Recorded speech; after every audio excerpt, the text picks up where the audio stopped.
Hello friends, good morning to all of you. We are starting today redox titration. What is redox reaction? When the oxidation and reduction take place simultaneously, we called it is a redox reaction. Similarly, there is a titration in which the one reactant is oxidized and other is reduced. अगर कोई एक reactant oxidise होता है और कोई दूसरा reduce होता है तो उसे हम क्या कहते हैं? उसे कहते हैं रिडॉक्स टाइट्रेशन. ओके, अब ऑक्सीडाइज होना क्या होता है, रिड्यूस होना क्या होता है, ये तो आपको पता है. लॉस ऑफ इलेक्ट्रॉन क्या होता है? ऑक्सीडेशन होता है. गेन ऑफ इलेक्ट्रॉन क्या होता है? रिडक्शन होता है. इसीलिए it involves the transfer of electron from one substance to another. एक सब्सटेंस से दूसरे सब्सटेंस तक इलेक्ट्रॉन का ट्रांसफ़र इसमें इन्वॉल्व होता है.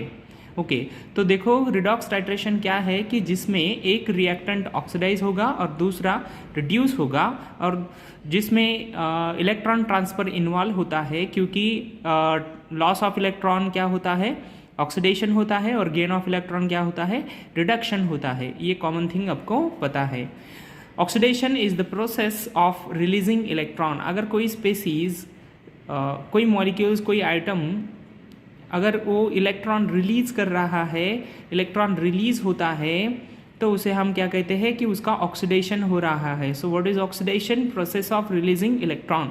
उसमें से इलेक्ट्रॉन रिलीज होता है तब उसे हम कहते हैं कि वहाँ पर ऑक्सीडेशन हो रहा है. और रिडक्शन क्या होता है? The process of gaining of electron. तो इलेक्ट्रॉन अगर कोई दूसरा स्पेसीज है कि इलेक्ट्रॉन गेन कर रहा है तो उसे हम क्या कहते हैं कि वहाँ पर रिडक्शन हो रहा है. तो ऑब्वियसली एक कोई लॉस करेगा, कोई गेन करेगा, तो इसमें इलेक्ट्रॉन ट्रांसफर इन्वॉल्व होगा. तो इस तरह से ऑक्सीडेशन और रिडक्शन जिस टाइट्रेशन में होता है उसे हम क्या कहते हैं? रिडॉक्स टाइट्रेशन कहते हैं. एक जगह पे एक रिएक्टेंट का ऑक्सीडेशन होता है और दूसरे रिएक्टेंट का रिडक्शन होता है. रिडॉक्स टाइट्रेशन जो है, oxidation reduction take place simultaneously. Oxidation reduction अगर साइमल्टेनियसली होता है तो हम रिडॉक्स रिएक्शन कहते हैं. उसी तरह जिस टाइट्रेशन में ऑक्सीडेशन एंड रिडक्शन साइमल्टेनियसली होता है उसे हम कहते हैं रिडॉक्स टाइट्रेशन. अब इसमें दो टर्म्स और इन्वॉल्व है. एक है oxidizing agent that we called oxidant और दूसरा है reducing agent that we called reductant.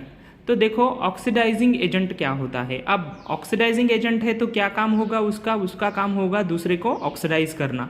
वो दूसरे को ऑक्सीडाइज करने की कोशिश करेगा. It oxidizes to other and reduce itself. देखो ऑक्सीडाइजिंग एजेंट क्या होता है. ऑक्सीडाइजिंग एजेंट यानी कि ऑक्सीडेंट क्या करता है? खुद वो ऑक्सीडाइज हो जाता है और दूसरे को क्या करता है? खुद वो रिड्यूस हो जाता है और दूसरे को क्या करता है? ऑक्सीडाइज कर देता है. Oxidize to other and itself reduce. वो खुद रिड्यूस हो जाता है. बराबर है. अब कोई ऑक्सीडाइजिंग एजेंट है तो वो क्या करेगा कि किसी और के पास से इलेक्ट्रॉन अपनी तरफ खींच लेगा. अब वो इलेक्ट्रॉन अपनी तरफ ले रहा है यानी कि वो गेन कर रहा है इलेक्ट्रॉन.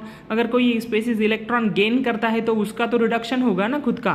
तो इसीलिए हम कहते हैं कि इटसेल्फ रिड्यूस. वो खुद रिड्यूस होगा और दूसरे के पास से इलेक्ट्रॉन ले रहा है, मतलब दूसरे से इलेक्ट्रॉन लॉस करवा रहा है. वो दूसरे को इलेक्ट्रॉन लॉस करेगा दूसरे का. तो अगर कोई और स्पेसीज इलेक्ट्रॉन अपना लॉस कर रहा है तो उसका मतलब है कि वो स्पेसीज ऑक्सीडाइज हो रही है. तो ऑक्सीडाइजिंग एजेंट का काम यही होता है कि वो क्या करता है? दूसरे से इलेक्ट्रॉन अपनी तरफ खींच लेता है, अपनी तरफ ले लेता है. तो वो खुद रिड्यूस हो जाएगा और दूसरे को क्या करेगा? ऑक्सीडाइज करेगा. So what is oxidizing agent? Oxidant oxidize to other and reduce itself. Similarly reducing agent की कहानी है. इसे हम रिडक्टेंट कहते हैं. Reduce to other and itself oxidize. ये दूसरे को क्या करेगा? रिड्यूस करेगा. मतलब अपने पास का इलेक्ट्रॉन दूसरे को दे देगा. तो दूसरा उसके पास से इलेक्ट्रॉन ले रहा है, मतलब दूसरा क्या हो रहा है? रिड्यूस हो रहा है. सो रिड्यूस अदर एंड ये अपने पास का इलेक्ट्रॉन दूसरे को दे रहा है, मतलब ये खुद क्या हो रहा है? ऑक्सीडाइज हो रहा है. तो reduce to other and itself oxidize. Loses electron and oxidize itself. जो भी रिडक्टेंट होता है वो क्या करता है? अपना इलेक्ट्रॉन लूज कर देता है, अपने इलेक्ट्रॉन लॉस कर देता है और खुद ऑक्सीडाइज हो जाता है. तो ये oxidizing agent oxidant and reducing agent reductant होते हैं। उसके बाद देखो यहाँ पर कुछ एग्जाम्पल है ऑक्सीडाइजिंग एजेंट्स के, जैसे oxidizing agents examples, potassium permanganate बहुत फेमस एग्जाम्पल्स है ये। Potassium permanganate KMnO4, K2Cr2O7, potassium dichromate, potassium iodate, ceric salt, iodine solution etcetera, ये ऑक्सीडाइजिंग एजेंट है, सभी के सभी ऑक्सीडाइजिंग एजेंट के एग्जाम्पल है। देखो बहुत कॉमनली ऐसा होता है कि जो ऑक्सीडाइजिंग एजेंट होते हैं उनमें ऑक्सीजन ज़्यादा होते हैं। देखो KMnO4 में 4 ऑक्सीजन है, K2Cr2O7 में 7 ऑक्सीजन है। यहाँ पर पोटेशियम आयोडाइड जो है वो भी ऑक्सीडाइजिंग एजेंट है, सिरिक सॉल्ट और I2 सॉल्यूशन, ये कुछ एग्जाम्पल है। ये बहुत फेमस और कॉमन एग्जाम्पल है KMnO4, K2Cr2O7, तो आप याद रखिए ऑक्सीडाइजिंग एजेंट है सभी के सभी। ओके,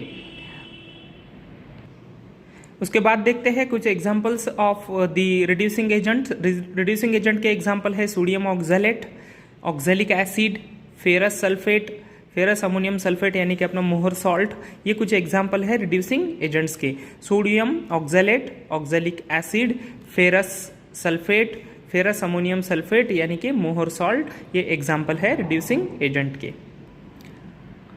अब देखो कि यहाँ पर ऑक्सीडेशन हो रहा है और रिडक्शन हो रहा है। ऑक्सीडेशन और रिडक्शन साइमल्टेनियसली होता है, इसलिए हम इसको रिडॉक्स रिएक्शन कह सकते हैं। इस टाइट्रेशन में एक तरह से रिडॉक्स रिएक्शन हो रही है। तो अगर कहीं पे ऑक्सीडेशन होगा, कहीं पे रिडक्शन होगा, तो ऑब्वियसली वहाँ पर इलेक्ट्रोड पोटेंशियल भी जनरेट होगा। तो इलेक्ट्रोड पोटेंशियल क्या होता है? Electrode potential measures the electron releasing tendency of redox system. जो भी रिडॉक्स सिस्टम है उसकी इलेक्ट्रॉन रिलीजिंग टेंडेंसी जो है उसका जो मेजर होता है उसे कहते हैं electrode potential. So electrode potential is a measure of the electron releasing tendency of the redox system. जो भी रिडॉक्स सिस्टम है उसकी इलेक्ट्रॉन रिलीजिंग टेंडेंसी उसको जो हम मेजर करते हैं वो in terms of the electrode potential करते हैं। Electrode potential of the redox system can be determined by combining 2 half cells. ये आपको पता होगा, इलेक्ट्रोकेमिस्ट्री में पढ़ा होगा आपने। इलेक्ट्रोड पोटेंशियल जो होता है रिडॉक्स सिस्टम का, it can be determined by combination of 2 half cell. 2 half cell जो होते हैं उनका हमें कॉम्बिनेशन करना होता है। किसी इंडिविजुअल का इलेक्ट्रोड पोटेंशियल पता नहीं चल सकता, कॉम्बिनेशन में ही लेना होता है। Electrode potential of the redox system can be determined by combination of 2 half cell. एक हाफ सेल जो है उसमें क्या होगा? ऑक्सीडेशन होगा। मान लो कि ये एक हाफ सेल है जिसमें ऑक्सीडेशन होगा, तो दूसरा जो अदर होगा उसमें रिडक्शन होगा। अगर यहाँ पर ऑक्सीडेशन होता है तो यहाँ पर रिडक्शन होगा, यहाँ पर ऑक्सीडेशन हो रहा है तो यहाँ पर रिडक्शन होता है, और इनके जो कॉम्बिनेशन होता है उससे हमें electrode potential of the redox system हम डिटरमाइन कर सकते हैं जब हम इन 2 हाफ सेल को कंबाइन करेंगे। ओके, तो देखो इलेक्ट्रोड पोटेंशियल मेजर होता है इलेक्ट्रॉन टेंडेंसी सिस्टम की जो है उसका, और electrode potential of the redox system can be determined by the combination of 2 half cell, 1 half cell in which the oxidation occur, other half cell in which reduction occur. उसके बाद कुछ important oxidation reduction titration reagents को हम पढ़ने वाले हैं। उसमें सबसे पहले आता है potassium permanganate. Potassium permanganate KMnO4। Potassium permanganate देखो मोस्ट यूजफुल ऑक्सीडाइजिंग एजेंट है। O.A. का मतलब है oxidizing agent. Most useful oxidizing agent है। KMnO4 का सॉल्यूशन पिंक होता है। देखो याद रखो, KMnO4 का सॉल्यूशन पिंक होता है। KMnO4 का सॉल्यूशन पिंक होता है। अगर हमें 1 मोलार KMnO4 सॉल्यूशन प्रिपेयर करना है, देखो if we have to prepare 1 molar KMnO4 solution, then हमें 158 ग्राम 1 लीटर में लेना होगा KMnO4। कितना लेना होगा? 158 ग्राम KMnO4 का ये मॉलिक्यूलर वेट है, इतना हमें 1 लीटर में लेना होगा अगर हम 1 मोलार KMnO4 सॉल्यूशन बनाना चाहते हैं तो। और अगर 1 नॉर्मल KMnO4 सॉल्यूशन हमें प्रिपेयर करना है तो 31.6 ग्राम पर लीटर लेना होता है। अब ये 31.6 क्या है, तो इसका इक्विवेलेंट वेट है। इक्विवेलेंट वेट कैसे आता है, तो इक्विवेलेंट वेट का कैलकुलेशन नीचे है, आप देख लेंगे कैसे, आगे भी देखेंगे उसको कि किस तरह से वो आता है। तो ये मॉलिक्यूलर वेट है इसका 158 ग्राम लेना होता है 1 लीटर के लिए। आपको पता है कि molecular weight dissolve per litre is called as molarity and equivalent weight dissolve per litre is called as normality. तो ये इसका इक्विवेलेंट वेट है KMnO4 का 31.6। अब ये कैसे आता है देखते हैं, पर लीटर है दोनों ही। देखो इक्विवेलेंट वेट ऑफ KMnO4 हमें अगर निकालना है तो हम किस तरह से निकाल सकते हैं। Equivalent weight of KMnO4, molecular weight of KMnO4 जो भी होगा वो upon number of electron accepted by 1 molecule of oxidising agent. देखो ये ऑक्सीडाइजिंग एजेंट है, तो ऑक्सीडाइजिंग एजेंट क्या करता है, खुद इलेक्ट्रॉन एक्सेप्ट कर लेता है और खुद रिड्यूस हो जाता है और दूसरे को क्या करता है, ऑक्सीडाइज करता है। तो एक मॉलिक्यूल कितने इलेक्ट्रॉन को एक्सेप्ट कर लेता है उससे हमें उसके मॉलिक्यूलर वेट को डिवाइड करना होता है। KMnO4 का मॉलिक्यूलर वेट जो भी है उसको इसका एक मॉलिक्यूल कितने इलेक्ट्रॉन एक्सेप्ट करता है उससे डिवाइड करना होता है। So equivalent weight of KMnO4 equal to molecular weight of KMnO4 upon number of electron accepted by 1 molecule of oxidising agent. तो अभी हमने देखा है कि ऑक्सीडाइजिंग एजेंट KMnO4 जो है उसका मॉलिक्यूलर वेट कितना है, उसका मॉलिक्यूलर वेट है 58। मॉलिक्यूलर वेट कितना है, 58 है। और इसको हम 5 से डिवाइड करेंगे। अब 5 से क्यों डिवाइड कर लिया, क्योंकि KMnO4 का एक मॉलिक्यूल 5 इलेक्ट्रॉन एक्सेप्ट करता है, इसीलिए हमने इसको 5 से डिवाइड किया है। तो आएगा कितना, 31.6 आएगा। तो इसका KMnO4 का इक्विवेलेंट वेट इस तरह से कैलकुलेट करते हैं। मॉलिक्यूलर वेट लीजिए, उसको डिवाइड बाय 5 कर दीजिए। 5 से क्यों डिवाइड कर दिया ये भी क्लियर हो गया होगा। 5 से इसलिए डिवाइड कर दिया है क्योंकि इसमें जो एक इसका मॉलिक्यूल होता है वो 5 इलेक्ट्रॉन गेन करता है उस रिएक्शन में, इसीलिए हमने 5 से डिवाइड कर दिया है। तो 5 से डिवाइड करने के बाद ये 31.6 बन जाएगा। यस, इसलिए हमने यहाँ पर जो 1 नॉर्मल के लिए इसका इक्विवेलेंट वेट लिया था 31.6 एंड 1 मोलार के लिया था 158 ग्राम पर litre. Okay, it is widely use in acidic medium. ये एसिडिक मीडियम में वाइडली यूज होता है। It is widely use in acidic medium. इसका जो मैग्नीज होता है, manganese reduce from manganese 7 positive to manganese 2 positive. देखो ऑक्सीडेशन स्टेट जो है वो घट रहा है। यहाँ पर ऑक्सीडेशन स्टेट कितना है, 7 है, और यहाँ पर कितना हो गया है, 2 हो गया है। तो इसका मतलब है इसमें कितने इलेक्ट्रॉन ऐड हो गए हैं, इसमें 5 इलेक्ट्रॉन ऐड हो गए हैं। तो इसीलिए हमने यहाँ पर 5 डिवाइड कर दिया था कि जो KMnO4 में Mn होता है, मैग्नीज होता है, वो उसका रिडक्शन होता है क्योंकि ये ऑक्सीडाइजिंग एजेंट है, उसका रिडक्शन होगा। ये 5 इलेक्ट्रॉन को एक्सेप्ट कर लेता है। Mn 7 positive plus 5 electron, 5 electron मतलब 5 नेगेटिव चार्ज इसमें ऐड कर दो। 5 नेगेटिव चार्ज ऐड करने के बाद ये कितना हो जाएगा, +7 - 5 इक्वल टू +2 हो जाएगा। तो ये +7 से +2 हो जाता है, यानी कि इसका रिडक्शन हो रहा है। केमिकल रिएक्शन इन एसिड ही होती है और इस तरह से केमिकल रिएक्शन होती है एसिड में। देखो एसिड में इसकी रिएक्शन किस तरह से होगी। KMnO4 पहले कितना था, ये 7 पॉजिटिव था। H2SO4 लेना होता है क्योंकि ये रिएक्शन एसिड में ही होगी, तो H2SO4 लेना होता है। तो जब हम इन दोनों को लेंगे तो इसमें K2SO4 MnSO4 वाटर और ऑक्सीजन रिलीज होगा। तो इस तरह से ये रिएक्शन होती है। रिएक्शन को एक बार फिर से देख लो। KMnO4 plus H2SO4 gives K2SO4 MnSO4 H2O and oxygen.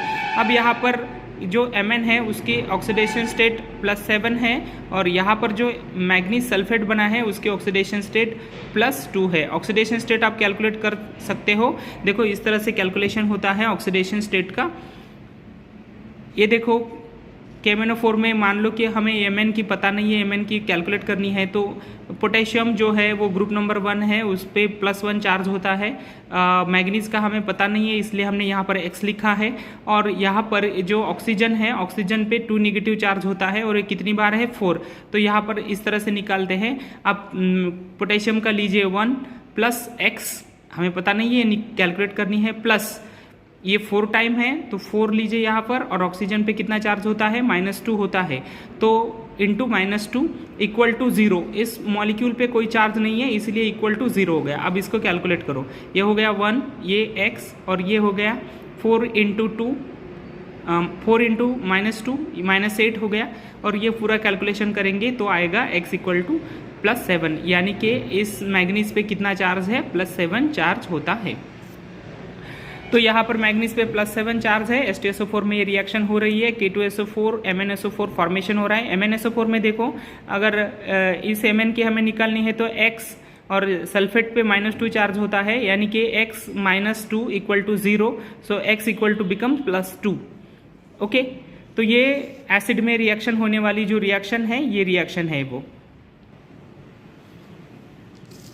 अब जो मिनरल एसिड्स है, अमंग द मिनरल एसिड कौन कौन से होते हैं, HCl, HNO3, H2SO4, ये एग्जाम्पल है, मिनरल एसिड्स है ये। Among the mineral acid HCl को हम यूज़ नहीं कर सकते, HNO3 को यूज़ नहीं कर सकते। H2SO4 is a most suitable with KMnO4। देखो, among the mineral acid hydrochloric acid, nitric acid और सल्फ्यूरिक एसिड में से हाइड्रोक्लोरिक एसिड या फिर नाइट्रिक एसिड को यूज़ नहीं कर सकते। H2SO4 is a most suitable with KMnO4।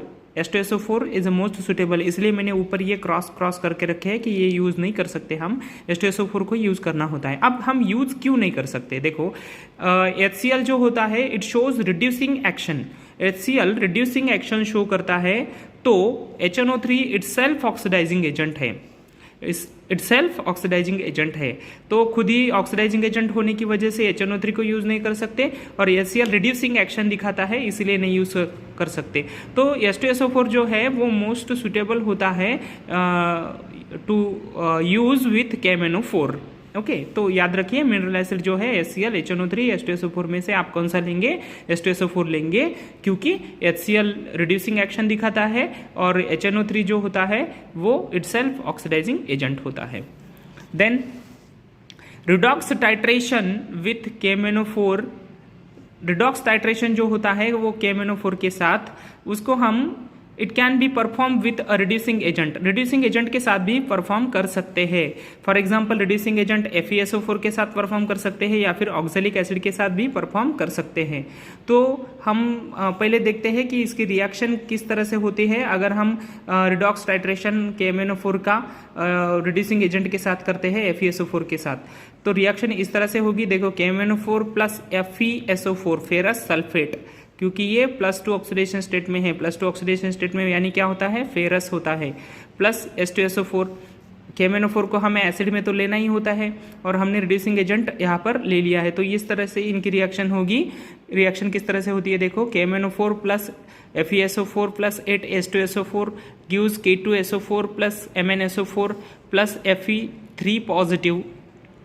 Fe इसमें 3 पॉजिटिव होगा क्योंकि ये फेरिक सल्फेट है, फेरिक का मतलब क्या होता है, +3 प्लस 8H2O। रिएक्शन को एक बार फिर से देख लो, 2 time KMnO4 8 FeSO4 plus 8 H2SO4 gives K2SO4 plus MnSO4 plus Fe2SO4 by 3 8H2O। देखो इसका ऑक्सीडेशन स्टेट किस तरह से कैलकुलेट करता है, यहाँ पर मैंने दिया है। FeSO4 का मान लो हमें Fe का कैलकुलेट करना है, तो इसका हमें फिलहाल पता नहीं है, तो क्या लिखेंगे, X प्लस SO4 पे 2 नेगेटिव चार्ज होता है इसीलिए यहाँ पर लिखा है X प्लस -2 इसका चार्ज है, तो ये become X -2 X equal to +2। तो यहाँ पर इस पे कितना चार्ज है, +2 है, तो +2 को क्या हम बोलते हैं, फेरस, और ये सल्फेट है इसीलिए फेरस सल्फेट। यहाँ पर देखो ये जो कंपाउंड है यहाँ पर Fe2SO4 बाय 3 फेरिक सल्फेट है। किस तरह से, इस Fe का चार्ज हमें निकालना है, इस पे इसकी ऑक्सीडेशन स्टेट निकालनी है, तो हमें पता नहीं है, तो ये 2 टाइम्स है इसलिए हमने लिखा 2x प्लस सल्फेट कितनी बार है, 3 बार, सो +3 सल्फेट पे कितना चार्ज होता है -2, टोटल चार्ज कितना है 0 इक्वल टू 0। अब इसका कैलकुलेशन करो, twice x minus 6 equal to 0, twice x equal to 6, x equal to +3 बन जाएगा। तो +3 मतलब क्या होता है, फेरिक सल्फेट होता है। ओके, तो इस तरह से हम FeSO4 जैसे रिड्यूसिंग एजेंट लेके भी redox titration with KMnO4 perform कर सकते हैं। उसके बाद हम दूसरी एक रिएक्शन देखेंगे जो कि ऑक्जेलिक एसिड के साथ है। तो ऑक्जेलिक एसिड के साथ रिएक्शन विथ ऑक्जेलिक एसिड का स्ट्रक्चर इस तरह से होता है, C2O4H2, ये इसका स्ट्रक्चरल फार्मूला है, COOH। देखो, reaction with other reducing agent यानी कि ऑक्जेलिक एसिड के साथ क्या होता है, KMnO4 जो कि पिंक कलर का होता है, ये ऑक्जेलिक एसिड है, H2C2O4 प्लस H2SO4, तो इनमें से भी फिर से K2SO4 और MnSO4 plus 2 times CO2 H2O, इस तरह से इनकी रिएक्शन होगी। अब देखो कि ये KMnO4 जो होता है ना, ये पिंक कलर का होता है और ये बाद में कलरलेस हो जाता है। अब ये कलरलेस क्यों होता है, due to the formation of K2SO4 and MnSO4। देखो, K2SO4 और MnSO4 की फॉर्मेशन की वजह से ये कलरलेस हो जाता है।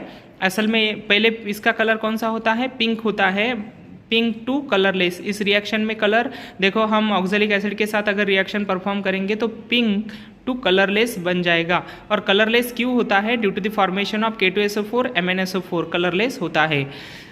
इसके बाद देखो इसके एडवांटेजेस क्या है। KMnO4 itself act as a indicator. देखो यहाँ पर ये इंडिकेट कर रहा है KMnO4, क्योंकि ये पिंक था और कलरलेस हो गया तो कोई हमें एक्स्ट्रा इंडिकेटर लेने की ज़रूरत नहीं है। पिंक से जब कलरलेस बन जाएगा तो हमें पता चलेगा रिएक्शन कंप्लीट हो चुकी है। तो एडवांटेजेस यही है इसका कि KMnO4 itself act as a indicator. और इसके ड्रॉबैक्स क्या है, solution should be protected from the sunlight. हमें सोल्यूशन को सनलाइट से प्रोटेक्ट करना होता है, यानी कि ये सनलाइट से अफेक्ट हो सकता है, ये स्टेबल नहीं है टुवर्ड सनलाइट।